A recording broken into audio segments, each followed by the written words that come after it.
Good day and welcome back to another DBZ Dokkan Metal video. In this video we're going to be taking a look at basically at the full power challenge.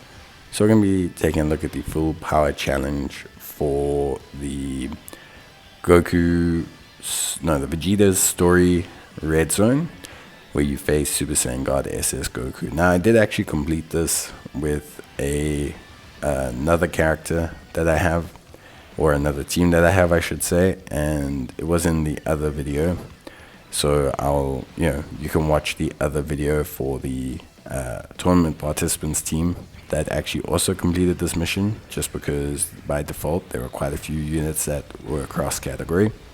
But I wanted to build a team that could also do it as well, with a couple changes that I think make it actually easier. So it's a way to kind of be like, oh, this is an alternative that's probably more likely to get the full power win. And a lot of that was just subbing in two different units. So I took out Strength Goku and Gohan, replaced them with Int LR Goku, who obviously did a great job, and AGL Goku and Vegeta, because why not? They're an older unit, it's pretty fun, and honestly they're pretty good. So one thing that's super exciting with them is the attack lowering on the 18 key. With the Whis, they are fine defensively, and so they actually just give us a good foundation to work off of. They do a great job. So yeah, pretty nice switching up here. Not huge changes to the team, but pretty nice ones. Overall, the strategy works pretty similarly to a lot of strategies for this stage, where you need one of the 10th anniversary units. If that's AGL Gogeta, great. If you have Tech Vegeta, great. You'll take the opposite one as your friend lead.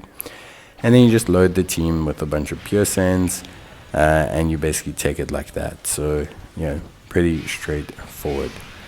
All in all, honestly, it's pretty, how can I say, pretty simple.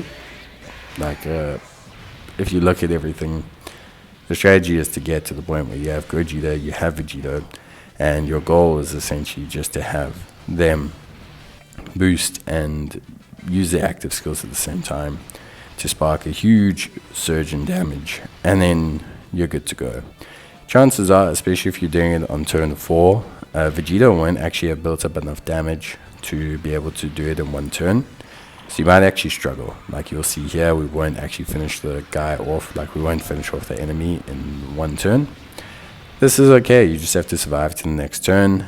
Fortunately, on your other rotation, you'll hopefully be running Int Goku and Int Vegeta, and this will protect you, because no matter what happens to a unit in the 3rd slot, you will get the revive. So no matter what, you may have the revive, you may have this, but you'll be okay, because the revive will kick in, and bam, you'll be good to go. So it'll be pretty simple and straightforward, and I think for the most part, players won't worry too much about it. But obviously I do understand that if you get lucky, or you have double rainbow units, or you've built up a little bit, you can very easily defeat it in one turn. But otherwise you do have the revive as a safety net, which is one of the reasons why we bring Vegeta, because of that ability, that amazing ability to revive no matter what happens, which is great. And then obviously we have Tech Vegeta in the 1st slot. He's going to soak up all the damage. We'll let him kind of do everything. And yeah, that kind of wraps it up. Honestly, not like a huge issue here. I think this team is just a fair enough adaptation of, like a fair enough adaptation of a lot of teams that I've run for this. I think whenever the, like, how can I say, usage of the two 10th anniversary units comes together, I think you end up having a pretty simple strategy. It's basically to get everyone all on the same page, and then to have them kind of come together as this like really strong duo, where they can just dish out big damage. And then usually that gets it done. If it doesn't, you then end up being able to go, you know what, well actually we're still able to get things done. We're still able to finish things off. We're okay, like we have a decent enough time. Vegeta, Gogeta, they will finish things off in the next turn that they have. So yeah, we'll see what happens. I think overall we should be able to make it work, but I think we are going to have to see what your box is, what your team is. a lot of the times attack lowering does help, but I wouldn't say it's like if you attack lower with all of your units, like you're not gonna have a like amazing time.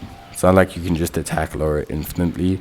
Attack lowering does stack, but it also gets diminishing returns because you're lowering the base and you lower the base again, you lower the base again, but you can only ever lower it so much.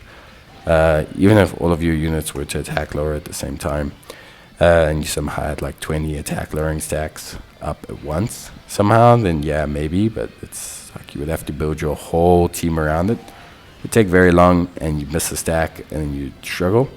So, you know, you do have to manage that a little bit. Bringing some does help. Like, it's why I always bring some to this event. It takes the edge off, just to help you remain secure, and it keeps you relatively safe, I'd say.